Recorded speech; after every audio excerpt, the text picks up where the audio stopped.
Alright, Shalom, and welcome to another show of GMS Collage, giving all praises to Yahweh Bashim Yahushai. Also, double honors to the elder apostles of GMS who rule well, and also honor and salutations to you other brothers that are out there teaching the word in sincerity and truth, and who make up the hopeful elect. Okay, so today's topic. Today's show is going to be about not necessarily this guy you see on the screen, but more so about the name. But I just wanted to show you what the motivation was behind it. This dude, G-Man, and not just him, but excuse me, but other people like him. They're so-called Christians, and if you've been in the truth for about a week or two, you'll be able to smash this guy into pieces. They're very low level in their approach. They come out yelling and screaming, and very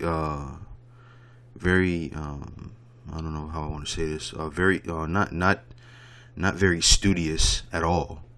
One thing about Christianity is that it has very low standards as far as looking things up and trying to understand things and making sure that what you say is accurate according to the scriptures. Very, very low standards as far as that goes. And this is what sets us at GMS apart, is that when there's a something in the scriptures that we don't understand, we go and we look it up. We have a system in place that allows us to not allows us, but causes us to look things up. We have the elder apostles as a reference. Of course, the scriptures, and then there's some of us who are at a level where the Lord is supping with you. You can go through the scriptures yourself, but still with the understanding that the elder apostles are there as a reference. And ultimately, the spirit of Yahweh Bashim Yahushai is dealing with us. So the standards that we have are much higher as far as being studious and looking things up. That's one thing that the elder apostles have always maintained. Look it up, and they all say it. They all, every elder and apostle, make sure that they've always told us to look things up, and and that's just the way to be. If you're going to be a believer, right? The first thing you should know is that, look, we're reading from something that is not written in its original language, so you should go back at least into the Hebrew and the Greek. There's other languages that you need to know, but at least at the bare minimum, the Hebrew and the Greek, so that you can understand what word was placed in certain. Sometimes when you read it in English, it doesn't make sense. It's not in line with what is the overall picture, the overall story. So you go, why is it saying that? And then you go look it up, and then you find out it was a mistake in translation. So I say all that to say, G-Man's lack of understanding on the name, it shows two things. One, as I said, Christians have a low standard as far as study is concerned, and two, I was gonna say something else, but you know what? Two, the Lord is just not dealing with them, man. The Lord is not dealing with them, and they don't realize it. Now, I went on this dude's page. This is my first time going on this G-Man channel, and look how demonic this dude is, yo. He's a picture of him, standing over. I don't know. This look like Aisha PK. I think that's Shahan in the back there. I don't know, but he's standing over. With his hands over him. When you casting, he looked like he's, trying to cast a spell. This dude is, this is some demonic shit. And then I played like 20 seconds of this video, and look how demonic this shit is. I'm gonna play it real quick.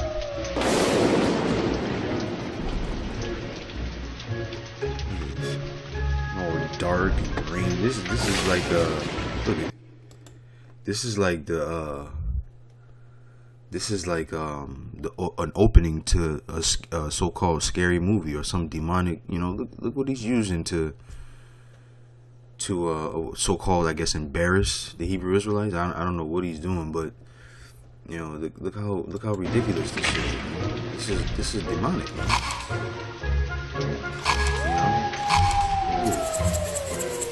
Oh, they're doing the gorilla thing.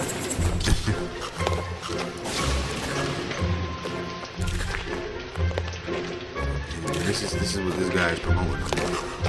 It's this so-called Christian. The deepest he could go in his pockets was to do something demonic to embarrass the Israelites. Right? So, I don't know. Look at this guy. That's him right there. That dude, he got a special kind of razor, man. I ain't never seen a Israelite man with his face shaven so close. Look at his face. This dude might be an Edomite, man. I keep saying Israelite because he, look like Jake, but I don't know about this guy. So I wanted to touch on a couple things as far as the name was concerned. Yeah, you know what? Let me read this. I didn't realize I had this open still. I'll read it and then I'll make the point. Excuse me.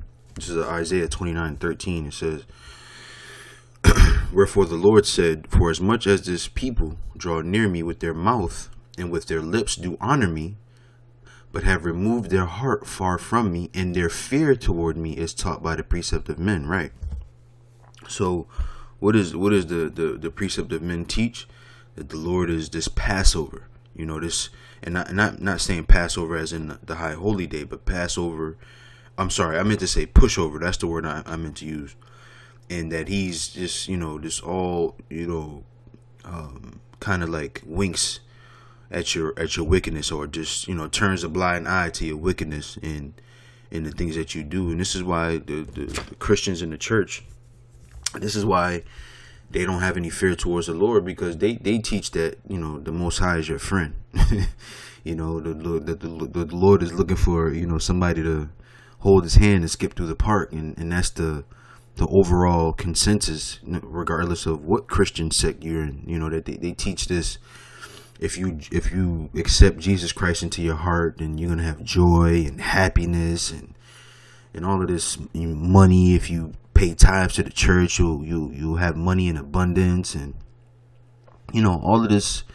They teach this joy as far as accepting the Lord into your mind and your heart and your space or whatever. But really, it's the exact opposite, man. once you break into this truth, once you get into the scriptures, once you accept the Lord into your space or into your mind and your heart, and that's the way you go, nothing but trouble happens to you. Like look at the Lord Yahushua himself. He didn't have a good time, throughout his ministry. You had people trying to kill him. You had people talking shit about him. People calling him crazy. Calling him an alcoholic. Calling him greedy. He didn't get anything but tribulation. So how much more the men that follow him? How much more his servants if the master was persecuted in that way? Right? So there's bits of joy because we hope for a better future. We hope for something more abundant for the nation of Israel, right? So there's joy in that. There's joy in the brotherhood. There's joy in teaching. But for the most part, I would say, if I had to put a number on it, 85-95% of this truth is about suffering, man. The scriptures say that the Lord was made perfect through suffering. Matter of fact, let me go to it. Bear with me for a minute. Look at my shoulders messed up here, so I might be a little slow getting this stuff. Let's see. I think it's let's see. I think it's in Hebrew, but do it like that. Yeah, this is it here. I want to go to the 8th verse. It says, I'll start at 7. I'll start at 6. It says, this is Hebrews 5 and 6. It says, as he saith also in another place, thou art a priest after the order of Melchizedek, right? Who in the days of his flesh, when he had offered up prayers and supplications with strong crying and tears unto him that was able to save him from death, and was heard in that he feared. Though he were a son, yet learned he obedience by the things which he suffered. Right.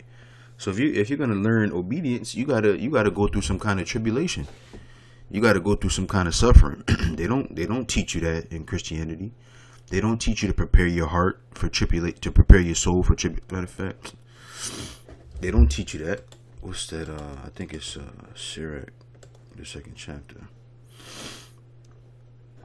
Let's see here. Let's see what we get. I think this is it though. Yep. This is what they really should be teaching you in the church, in the Christian church. It says, Sirach 2 and 1. It says, my son, if thou come to serve the Lord, prepare thy soul for temptation. Set thy heart aright and constantly endure, and make not haste in time of trouble. You see? So when this is saying, look, make not haste. And let's look up that word haste real quick. Make not haste in time of trouble. Show you something real quick. Excessive speed or urgency of movement or action, to hurry, right? So if it's saying make not haste, right? If it's telling you not to hurry in the time of trouble, that means you're supposed to sit in that. You gotta hunker down into that trouble or into that tribulation and accept it, because really what it is, it's a purifying agent. It's just like if you're trying to let's say you're trying to melt down gold, right? Or you're trying to purify gold. You don't put it in the fire for 5 seconds and then it's done. No, you gotta let that thing sit in that fire, and so much so where it changes its molecular makeup, and it gets, you ever seen that molten metal, and then when it hardens, right, when it's made hard again, when it cools off, then it's made a more perfect chunk of gold. You see? So you gotta sit in that trouble. But they don't teach you that in the Christian church. They don't teach you that you're gonna suffer things. They don't teach you that you're gonna be persecuted for oh, that's them. You know what? Adama made this point. I want to go to that. I know I'm bouncing around a lot, but let me open up another one because I want to finish that one. Yeah.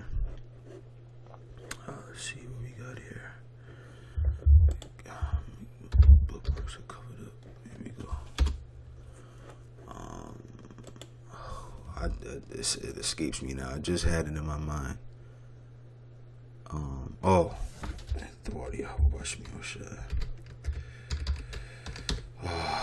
Suffer, name, sake. I think that's how it goes. I think for namesake. Try it like that. Alright, let's see.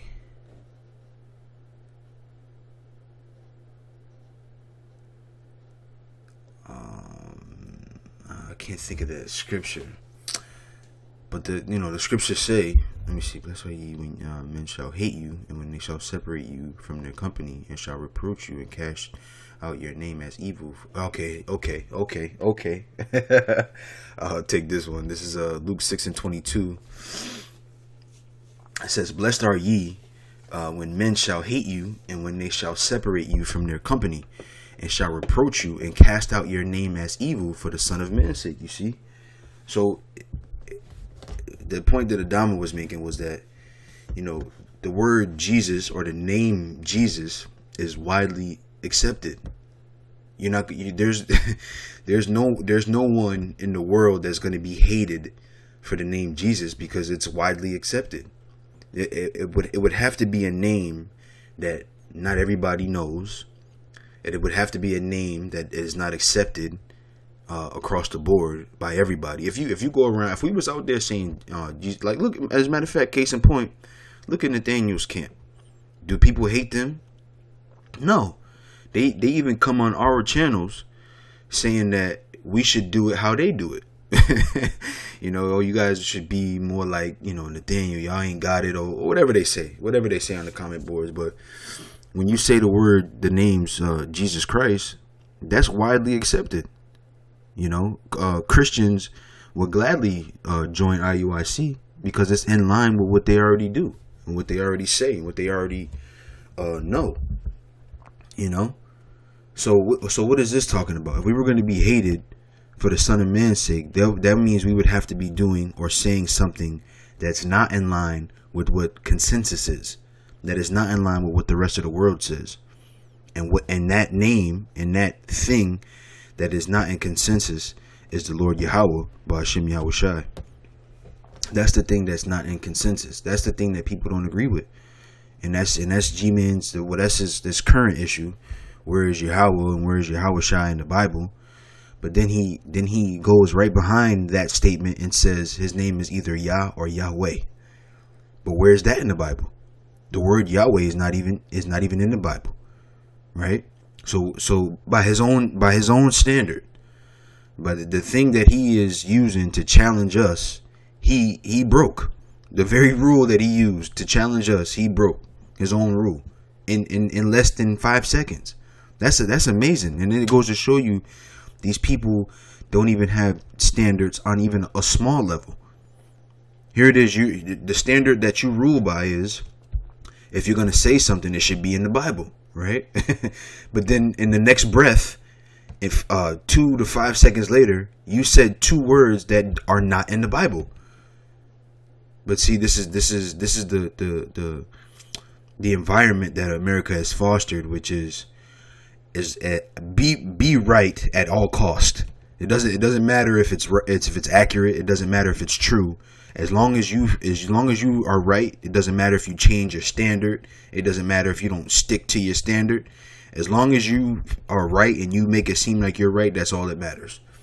And this is why we have the world we have today. This is why the nation of Israel is so fucked up, because they don't have no standards. And then the standards that they try to hold everybody else to, they don't stick to, man. That's a big problem in the world today. No one has any standards, man. Even on a small level, like children. I was reading this book. I always mention this book. I won't say it today, but I was reading.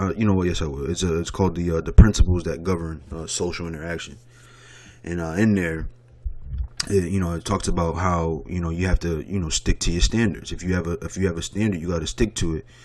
And it mentioned the game of Foursquare. And some of you might remember that game. Some of you might not. I know up here in the Northeast, we played the game Foursquare, right? So it's basically, 4 squares and one player each, stands in each square, and there's a ball, and you kind of, it's almost, it got the principles of tennis. So if you hit the ball and somebody misses it and it bounces in your square more than once, then that person is out and another person comes in that square.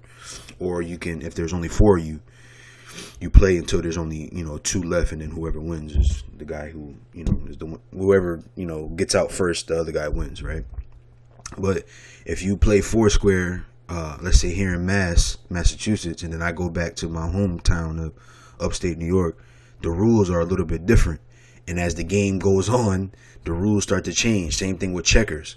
Oh, the rules are one way, but then when they start to lose, oh, you can't do that. The rules start to change a little bit.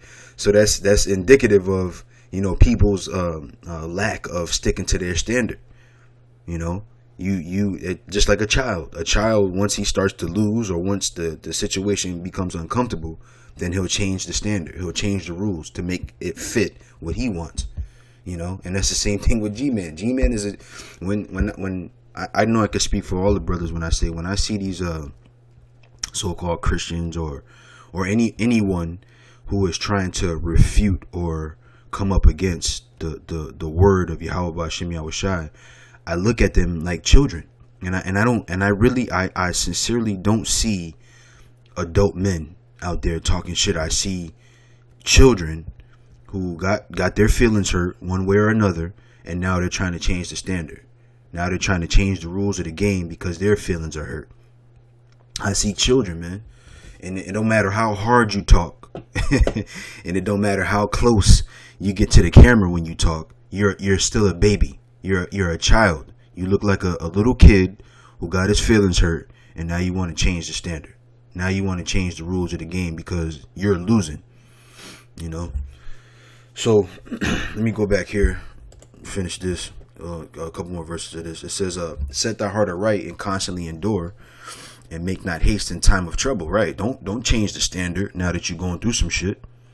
Now that you're going through some things, now you want to change the standard. Don't make haste in your time of trouble. Don't try to wiggle your way out of it. Sit in it and see what the Lord is trying to tell you. It says, cleave unto him and depart not away, that thou mayest be increased at thy last end. See, like the analogy I used of the gold, right? When the gold is being burned, it changes its whole molecular structure and it melts. It melts. But then when it's cooled off, right, and it's hardened, right, now you have a new purer piece of gold, you see. All right, so that's it on that. Let me go back here to Hebrews. It says here, verse 8, it says, though he were a son, yet learned he obedience by the things which he suffered, you see. And they don't teach you this in Christianity. They teach you that if you ask Jesus to be in your heart, you will be happy. That's the basis of what they teach. If you give this tithes to Creflo Dollar, you're gonna get some abundant reward, right? If you buy this this handkerchief, if you buy this handkerchief, then you're gonna get an $8,000 check in the mail. And they've just for the very reason the Lord Yahushua went into the temple and tipped over those tables and beat the men with cats of nine tails. For the same reason, is the same thing that they've taken today and made a business of believing in Yahweh B'Shem Yahushua. They've made a business out of believing in the scriptures, and the scriptures tell you to buy the truth and sell it not. You see, so they've made the truth a thing of exchange, money, lucre. That's what they've made the truth, man. You know, and it's disgusting. You know, and unless it's like that's the lure for people. Oh, you're gonna be happy if you ask Jesus, and then people walk around with this permanent smile. Like I've seen my aunts and my grannies, like here they are, my granny limping around with arthritis in every joint of her body, but she still got that picture of white Jesus in her room. You know, here it is. They're sick, they're dying, but they still got white Jesus up, and they're still talking about, oh, the Lord, I get joy when I hear that name. No, you don't get joy. You don't. All right, so it says here, and being made perfect, he became the author of eternal salvation unto all them that obey him. You see, hold on. Okay, called of the Most High and High Priest after the order of Melchizedek. You see, so these things came unto him from the things that he suffered. You see, so I want to go to another couple of scriptures, then I'll get into the name. This is Ezekiel. Ezekiel 39:28. Okay, it says, then shall they know that I am the Lord, their power, right? Which caused them to be led into captivity among the heathen. Excuse me. But I have gathered them unto their own land and have left none of them any more there. It says, neither will I hide my face any more from them, for I have poured out my spirit upon the house of Israel, saith the Lord Yahweh. So when you look at this, right, it says, then shall they know that I am the Lord, their power, right? So for us to that speaks to when the time comes, when the time of the end comes, right? When the time of prophecy is fulfilled, we're gonna know that it was by the hands of the Heavenly Father, right? And if we're gonna know that means we're gonna know who did it. We're going to know exactly who it is that did it. There's not going to be this mystery. There's not going to be this gray area, or maybe we can call him God, or maybe we can call him Yahweh, or Maybe we can call him this, or maybe we can call him that. Maybe we can call his son Jesus. There isn't going to be any discrepancy. This is saying that we're going to know who it is. We're going to know exactly who it was that did this, the power that did this, you know, and to know, like, let's for instance, right? If you're in court, right, and somebody commits some type of crime, they'll ask the witnesses, you know, who is that man in this courtroom, and they'll point and they'll say, okay, well, who is that? And they'll say his name, you know. You have to know who the person is that's doing this, the being, I should say, that is doing this, man. You have to know who he is. Okay? All right, I got one more. This is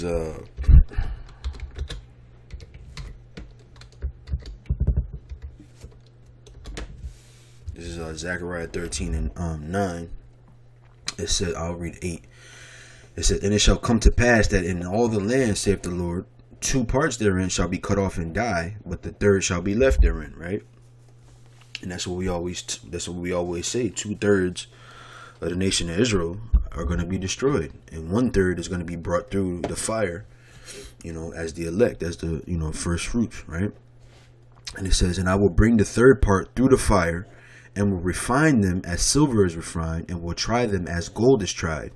They shall call on my name, and I will hear them. I will say, it is my people, and they shall say, the Lord is my power. You see? So this is a prophecy. This is what's going to happen. We're not gonna, the name is going to be given to us, man. And this goes for those people in IUIC too. We're going to know who it is that did this. We're going to know his name. It says they shall call on my name.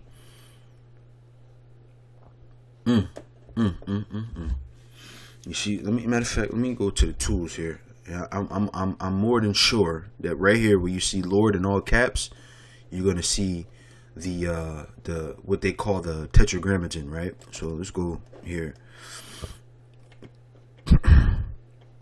Right, you see the Lord, and it says this is Yah, Ha, Wah. You see, and look. I want to make a point about this too. Well, I'll get to it, but. So that's it, you know. We're going to know the name of the Lord in this time, man. We're going to know the name of the Lord. As a matter of fact, I'll show you it again up here. See? Yah, Ha, Wah. You see? Okay. So, I wanted to talk about a couple things here. Hopefully bear with me. It shouldn't take me much longer. I didn't realize I was going that long. So, let's do this. Let's do this. Oops. Okay, let's do this. So, what you have to understand when you're learning the scriptures is that it's been translated from another language, more than one language. It's been translated from Greek. It's been translated from Hebrew, and in order to understand certain things, you have to know what word was there in place of the English word. You have to. You're not going to be able to get through it without knowing these things, right? So, but there's also words that weren't necessarily translated, but they were transliterated, right?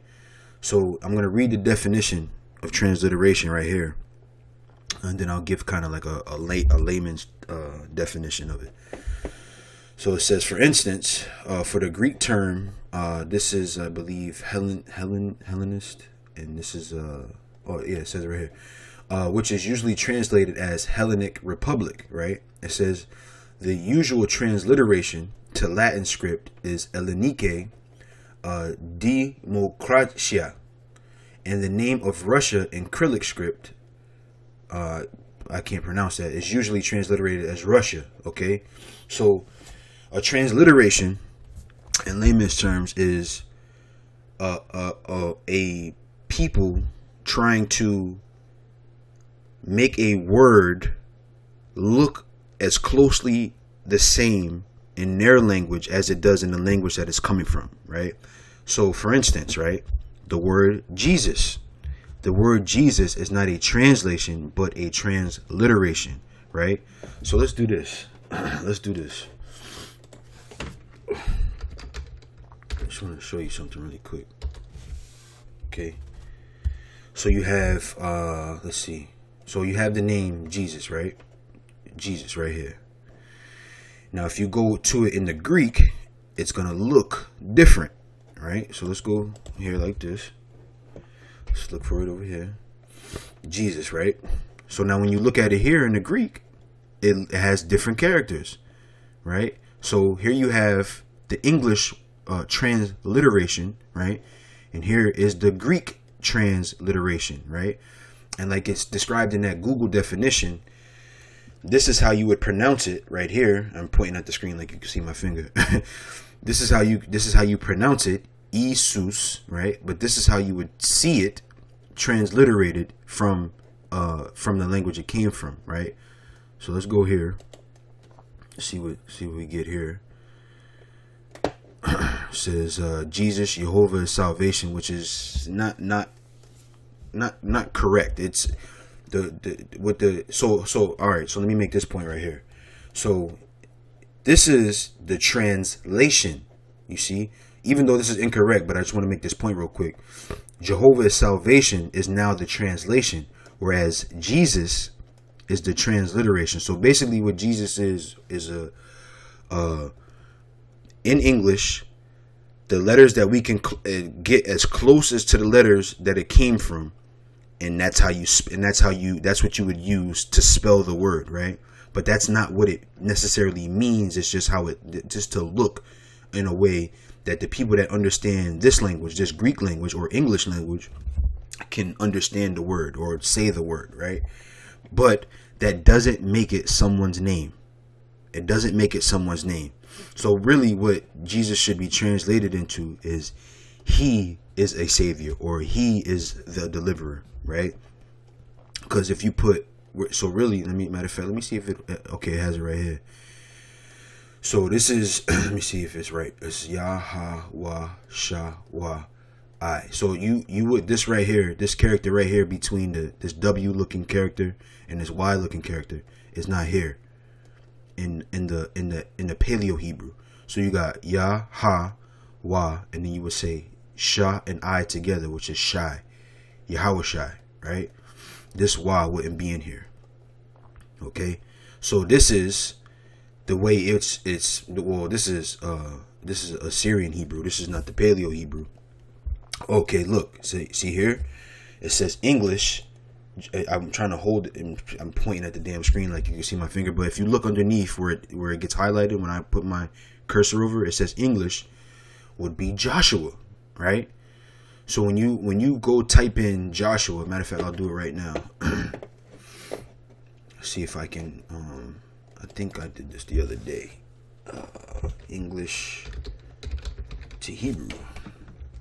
I want to show you something. So when you type Joshua in, look what you get. Yah, Ha, Wa, Shai. You see? You say the Shah and the I together. You see? Yahweh Shai. You see? So this in English, this is the transliteration to this word, right? But the word's translation is he. Yah is he. When you put Yah at the beginning of the word.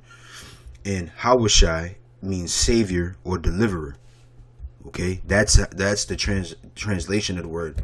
So there's one more thing I wanted to do. So this is what did I want to go to? Okay, so let's do it like this. Jehovah. Right? Did I spell it wrong? I forgot the H. I wish this was more of an autocorrect type thing, so that you know what I'm typing. So let's look at this word Jehovah. So if you see this word here, right, you got a transliteration of the name that is written in Hebrew. So let's go to the Hebrew, right? So you see Jehovah, you would have Yahweh. Now the consensus is in the world today that the Hebrew characters are consonants, and they can't be pronounced. You can't pronounce this because they're all consonants. But that's a ridiculous claim, and I'll say why I say that. Because if you take the English letters, right, the letters that we know, you got A, B, C, D, all the way to Z, right? So you would have A is a vowel sound, right? But then you have B and C. These are consonants, right? But you still can pronounce the consonant, right? You need a vowel sound to even pronounce the consonant, right? So if you say C without the vowel sound E, you couldn't say it, right? Same thing with D. You can't say the letter D without using the vowel sound E, right? So it has the consonant D, right? And then the vowel sound E. And it's the same way with the Hebrew characters, right? So let me go. I didn't pull it up. I should have. But let's do this. Let's do this.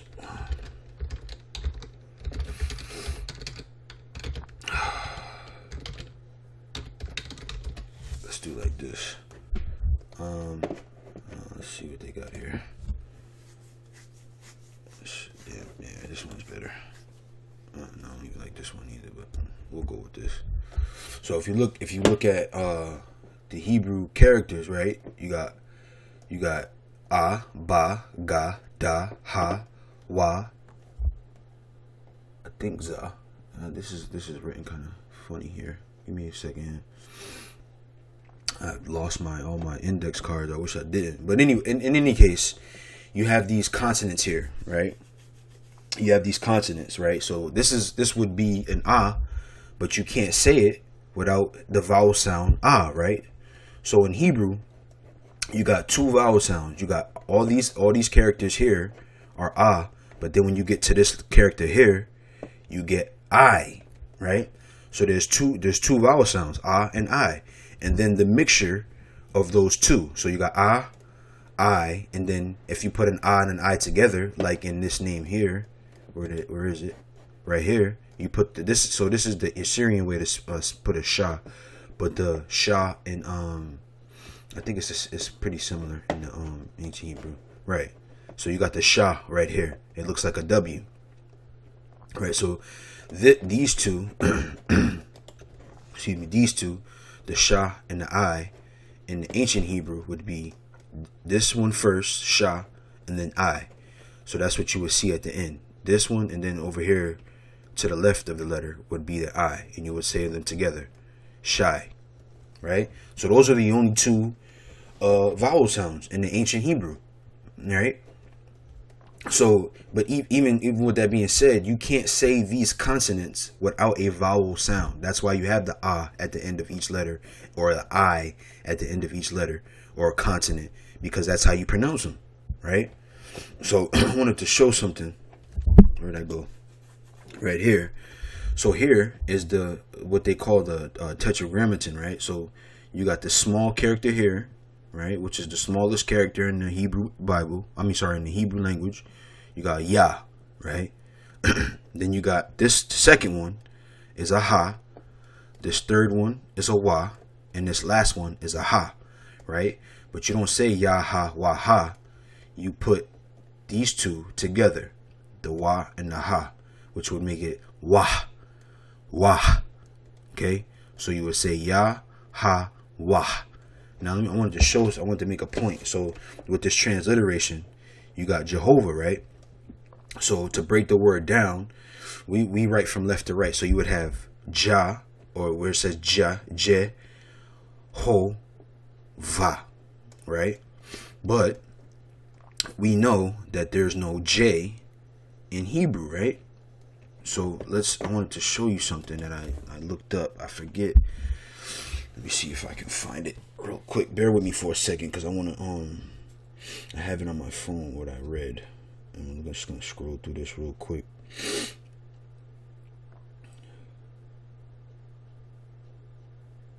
Let's see, is this it?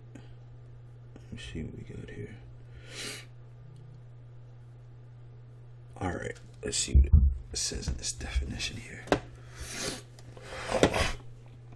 Bear with me for a second here. It says, in the original languages, okay, Latin, Greek, and Hebrew, which provide us with the names Jesus, Joseph, Justinian, etc., the sound which we write as J was pronounced as the English letter Y. So how do you say the English letter Y, right? You say the English letter Y. So I'll pull up another Google here. Google's all over the place. You say, like when you say this word, right? Let's see. Right? So, matter of fact. Yes. See? Yeah. Yes. Right? And what I did the other day, and you can do it. I didn't pull them all up, but what I did the other day was I went in Google and I put J in Hebrew, J in Scandinavian, J in Spanish, J in French, J in all these different languages, and none of them pronounce them as J. Not even Greek, which is the name which is the transliteration Jesus. Let me say this right, which is where the transliteration Jesus came from. So not even in Greek do they use the J, but you say Jesus Christ, right? Or Jehovah, right? So let's go back. I don't even remember which one it was now. Bear with me for a second. Oh, right here. So Slock it. Right? So let me open this up. Did I read this one? I don't think I did. I didn't read this article here. Alright, so I won't bother with this. I didn't read it. So, but again, it says here in the original languages, Latin, Greek, and Hebrew, which provide us with the names Jesus, Joseph, Justinian, etc., the sound which we write as J was pronounced as the English letter Y, right? So when you go back here and you see this, you would get the Ya, which is right here, right? So what about the whole part, right? So let me see, which one did I pull up? Right here. No, this is the Va part. Let's pull it up. Let's do this since I did this one already. So this one was a little bit more. No, that's not what I did. H in Hebrew is what I did. So this one was a little bit more difficult, right? Because if they would, like how that last one said, how it said that the languages used to pronounce it a certain way. It would say ya. This one didn't. But when I opened it, what you'll see is that it talks about Semitic abjads, right? So let me see. I looked that word up, abjads. I'm gonna look it up again so you can know what it means.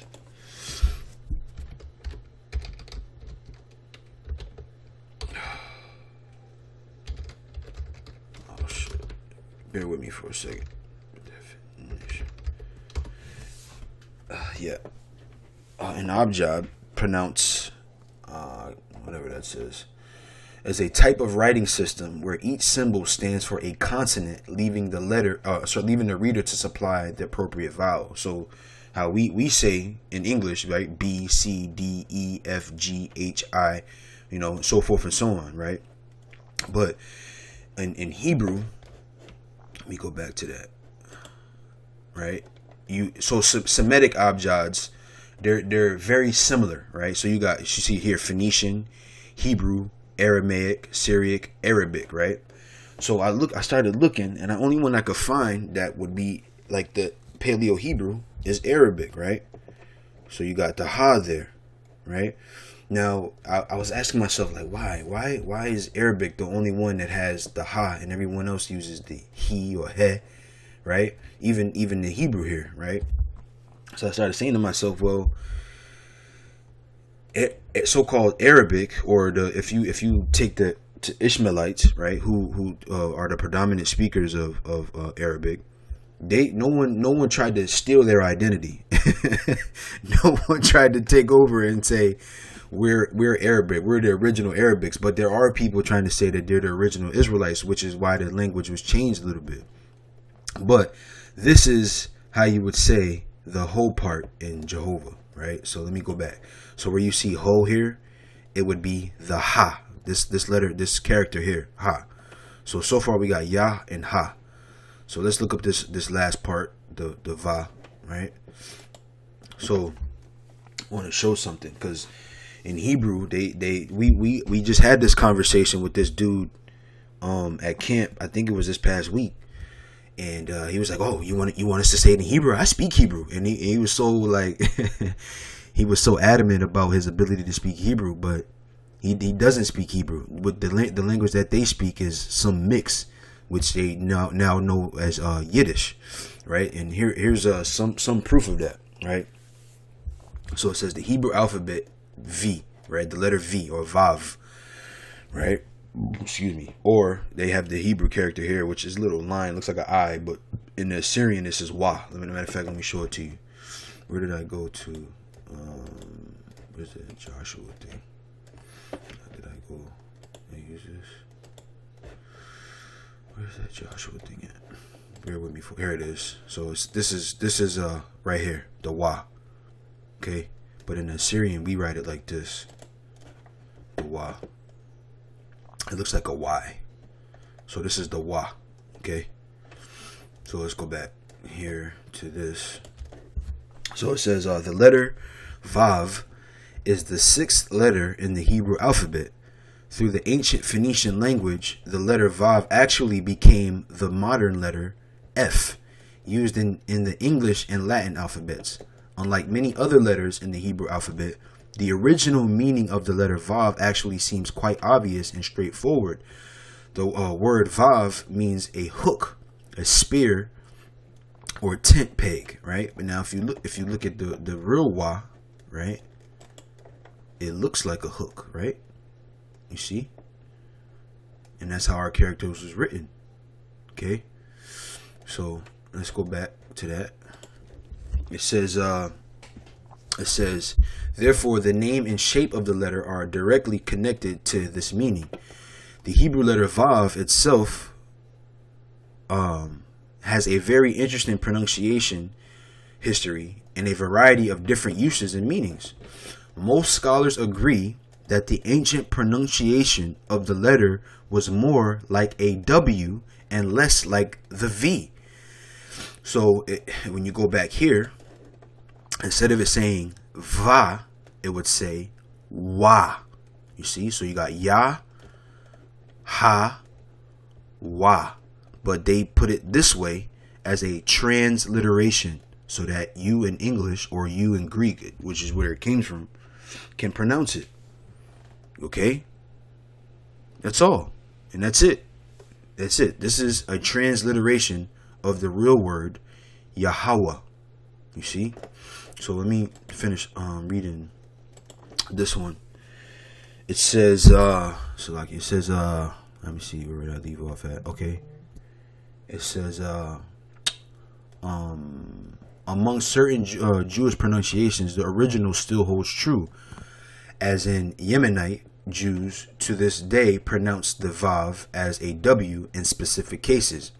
When Hebrew is written with the pronunciation markings Nikud, in which is Nikud is like the little, when you go to the blue letter, right, and you see, let's go up here, and you see these little dots underneath, that's the Nikud, which is to show you how to pronounce the word, or to what because in the Assyrian Hebrew, right, which is why it's I want to say in this Yiddish that they speak today, it's confusing, right?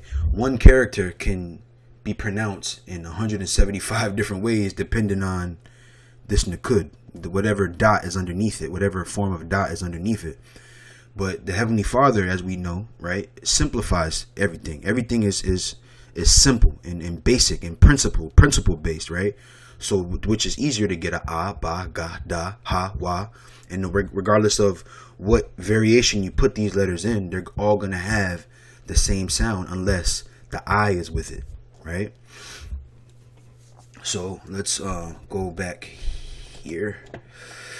It says let me see. Okay, a Vav without any markings is pronounced like the V in very. A Vav with a dot in the middle is pronounced U. See, it's the same character, but these dots change the way it sounds, which is crazy.